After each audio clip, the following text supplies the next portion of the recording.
হরে কৃষ্ণ। 10টি নয় 20টি নয়, একাদশী ব্রতে মাত্র এই 6টি নিয়ম ভক্তি ভরে পালন করুন। খুলবে কপাল, মনস্কামনা হবে পূর্ণ, সমস্ত পাপ থেকে পাবেন মুক্তি। প্রত্যেকটি নিয়ম গুরুত্বপূর্ণ, তবে শেষেরটি অত্যন্ত সহজ কিন্তু তাৎপর্যপূর্ণ। প্রথম থেকে শেষ পর্যন্ত খুব মনোযোগ সহকারে শ্রবণ করুন। এই 6টি নিয়ম যথাযথভাবে পালন করলে আপনিও পাবেন ইহলোক ও পরলোকের 6টি অকল্পনীয় ফল। নিয়ম 1, একাদশী ব্রতের আগের দিন সম্পূর্ণ নিরামিষ ভোজন করুন। সায়ং সন্ধ্যায় তুলসী তলায় ভগবান শ্রীকৃষ্ণের কাছে ধূপ জ্বালিয়ে ঘৃত প্রদীপ নিবেদন করে শুদ্ধ চিত্তে পূর্ণ ভক্তি সহকারে ব্রতের সংকল্প মন্ত্র পাঠ করুন এবং আপনার মনকে ব্রতের জন্য উৎসর্গ করুন।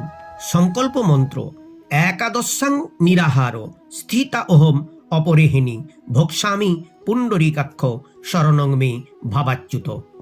2, একাদশী ব্রতের দিন নির্জলা উপবাস থেকে তেল, সাবান, শ্যাম্পু বাদ দিয়ে স্নান করে শুদ্ধ চিত্তে ভক্তি সহকারে পুষ্প, পত্র, জল এবং ফল সহযোগে ভগবান শ্রীকৃষ্ণ, রাধিকা, তুলসী মহারানী, পঞ্চতত্ত্ব ও একাদশী পূজাকৃত্য সম্পন্ন করুন। 3, ব্রতের দিন নির্জলা উপবাস থাকতে পারলে খুব ভালো। যারা নির্জলা উপবাস থাকতে পারবেন না তারা ভগবানকে নিবেদন করা ফল, জল খেতে পারেন।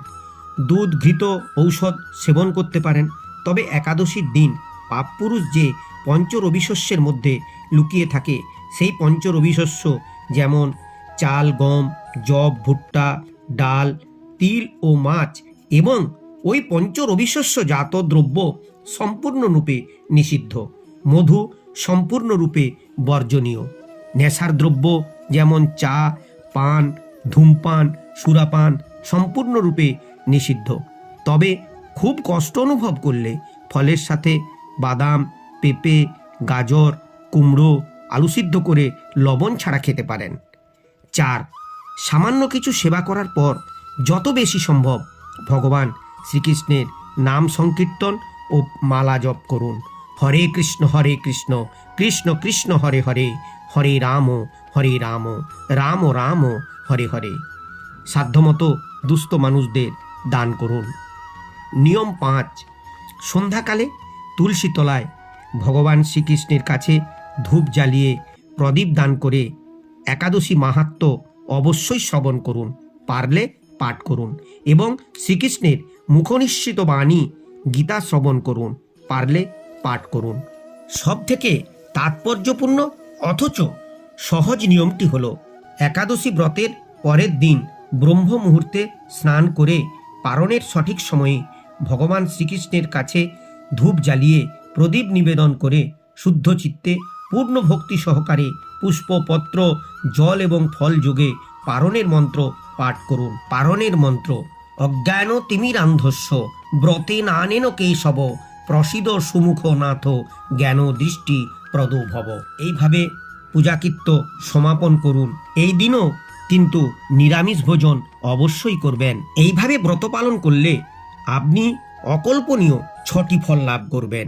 1, আপনি সর্বপ্রকার অভিশাপ থেকে মুক্ত হবেন। 2, ভগবান শ্রীরামচন্দ্র যেমন একাদশী ব্রত পালন করে লঙ্কা জয়, সীতা উদ্ধার ও পুনরায় রাজসিংহাসনে অভিষিক্ত হয়েছিলেন, আপনিও সেইরূপ সর্বক্ষেত্রে বিজয়ী হবেন। 3, ইহলোকের সমস্ত পাপ মুক্ত হবেন। 4, নরক যন্ত্রণা থেকে মুক্তি পাবেন ও স্বর্গধাম প্রাপ্ত হবেন। 5, পূর্বপুরুষদের নরক যন্ত্রণা থেকে মুক্ত করতে পারবেন। 6, সমস্ত শত্রু হবে বিনাশ, খুলবে কপাল, মনস্কামনা হবে পূর্ণ। ভিডিওটি ভালো লাগলে লাইক, শেয়ার করুন। এইরকম আরও ভিডিও পেতে চ্যানেলটি সাবস্ক্রাইব করে পাশে থাকুন। ভগবান শ্রীকৃষ্ণের কৃপায় সবাই ভালো থাকুন, সুস্থ থাকুন। হরে কৃষ্ণ।